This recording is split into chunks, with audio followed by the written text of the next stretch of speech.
Even a decade ago, you were either a vegetarian or you weren't. There was no two ways about it. Today, however, the term flexitarian has entered our vocabulary. A vegetarian who may occasionally indulge him/herself in a meal containing meat or fish, and the boundaries blur, making it possible to really choose a diet that falls perfectly in line with the needs of our body and our conscience. A number of people thus are today moving away from strict non-vegetarian diets to embrace a more flexible take on their eating habits, cutting down on their meat consumption for both their own well-being and that of the environment.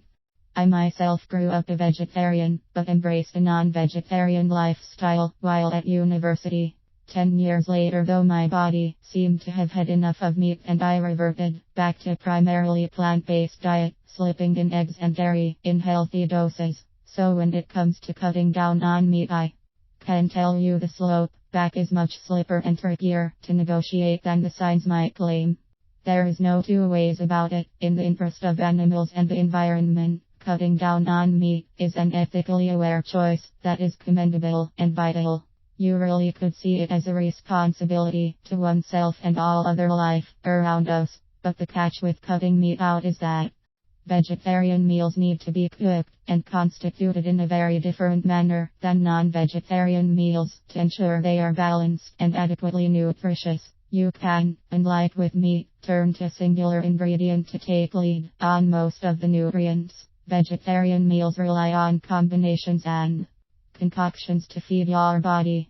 For example, pulses and legumes are bursting with proteins, but most pulses are deficient in lysine and some other essential amino acids, and therefore require grains to go along with.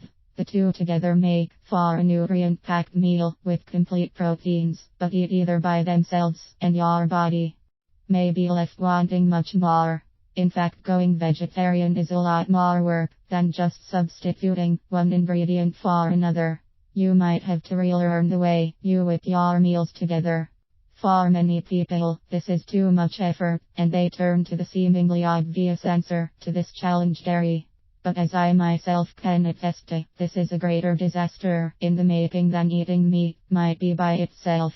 For starters, dairy offers a punch of fats. A small piece of cheddar cheese, no bigger than your finger, has double the amount of saturated fat than 3 whole ounces of lean beef.